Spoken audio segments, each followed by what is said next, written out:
Uma rede de influência que, segundo as investigações, alcança os 3 poderes da República. O ex-banqueiro Daniel Vorcaro está no centro de um dos casos mais explosivos envolvendo poder político e financeiro em Brasília. Uma série de matérias do Jornal da Oeste, primeira edição, revela os bastidores das tentativas de acordo de delação premiada e por que investigadores avaliam que as informações apresentadas até o momento ainda estão longe de revelar toda a dimensão do caso. Peço a sua atenção e também do nosso time de analistas para esse resumo preparado pela nossa produção, que conta detalhes sobre todo esse caso que a gente sabe que até agora está longe de acabar. Assista agora a 7ª e última reportagem de Corrupção Master, a Teia do Poder.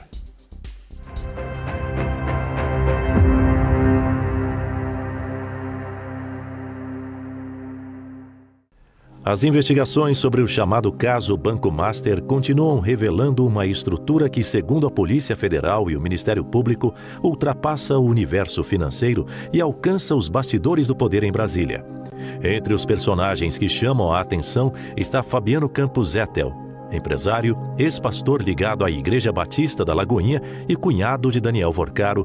Zettel tornou-se conhecido por ter figurado entre os maiores doadores pessoa física das eleições de 2022, destinando milhões de reais para campanhas políticas registradas na Justiça Federal. As doações por si só são legais quando realizadas dentro das regras eleitorais. No entanto, passaram a ser analisadas no contexto mais amplo das investigações sobre a origem e a movimentação dos recursos. Separamos em conexões para ilustrar cada lado dessa teia de corrupção. 7ª conexão: as doações de campanha via Fabiano Zettel. O empresário Fabiano Zettel, cunhado do banqueiro Daniel Vorcaro, era pastor da Igreja Lagoinha. Doou R$10 mil para a campanha de Lucas Gonzalez a deputado federal em Minas Gerais em 2022. Gonzalez era deputado e não conseguiu ser reeleito.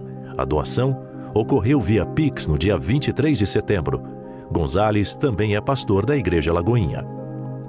Segundo a investigação, a relação familiar entre Vorcaro e Zettel vai muito além dos laços de parentesco. Os investigadores apontam que o empresário teria exercido papel relevante na estrutura financeira investigada, hipótese contestada por suas defesas.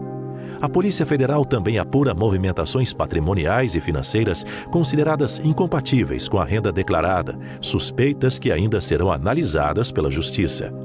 O contraste é infalível. De um lado, a imagem pública de um pastor envolvido em atividades religiosas.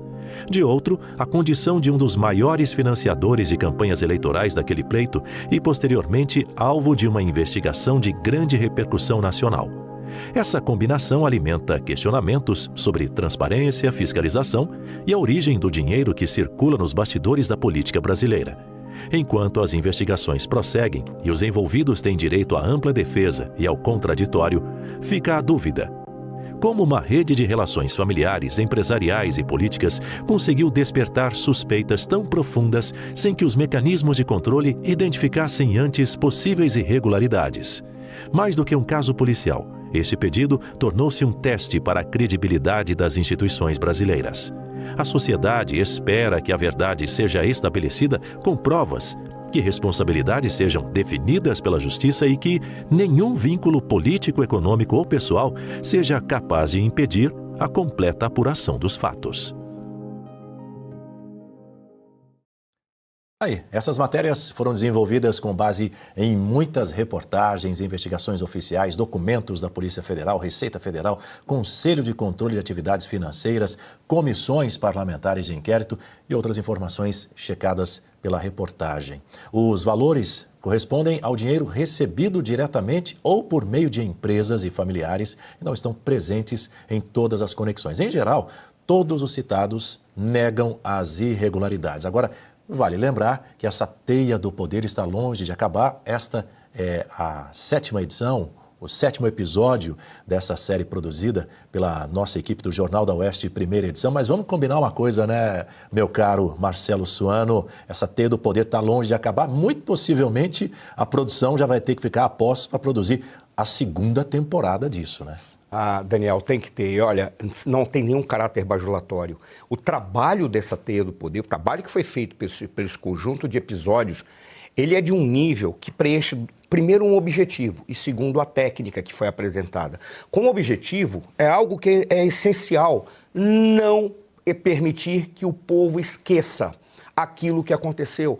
Por qual razão? Porque nós temos uma característica no Brasil, é de que todas as ações e atos de heroísmo para enfrentar o erro têm a duração de até o próximo carnaval. Por isso que a gente não pode esquecer o que está ocorrendo. E ele cumpre essa função com uma maestria gigantesca. Por qual razão? Porque ele é baseado em fatos, não em narrativas.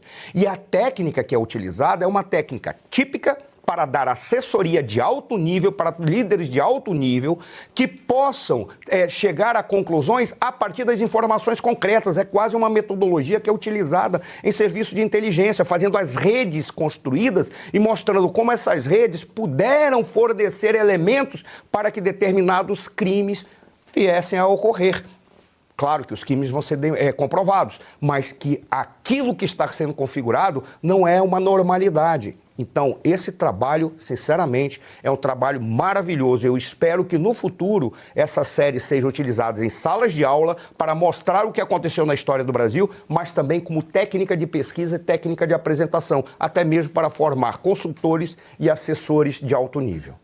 Lembrando, né, Guta Piñi, que além desse episódio de hoje, dessa sétima edição, do sétimo episódio dessa série produzida aqui pela equipe do Jornal da Oeste, primeira edição, tem outras 6 que já estão com o corte feito no canal oficial da Revista Oeste no YouTube. Portanto, se você está chegando hoje dizendo assim, mas e fulano, e ciclano, e beltrano, tá tudo lá, tudo registrado nas outras 6 reportagens que foram produzidas pela nossa equipe. Diga, Guta. E são mais do que reportagens, né, Dani? É um serviço público, é um serviço de utilidade pública, porque é uma fonte de pesquisa muito fiel à realidade, porque o escândalo, ele é tão profundo, é uma teia tão longa, que a gente às vezes acaba se perdendo.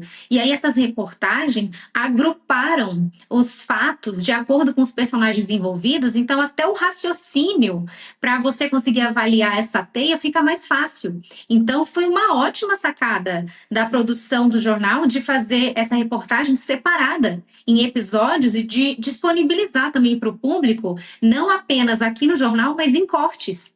Então, é um registro histórico também.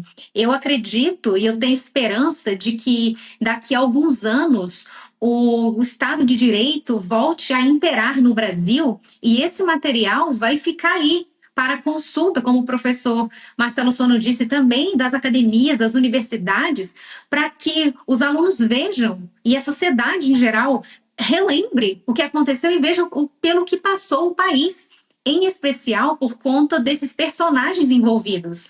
A produção aí fez essas teias, né, essas ligações, então tem aí senadores, ex-ministros, atuais ministros da Suprema Corte, então eu fico imaginando as próximas gerações vão olhar para tudo isso e pensar, nossa, mas e quem mais falou sobre isso? Mas teve um veículo de informação que continuou deixando a chama acesa, iluminando toda essa escuridão, mostrando um caminho e quem são as pessoas envolvidas. Então, excelente trabalho da produção do jornal e a gente já fica aqui ansiosa pelas próximas produções. Parabéns!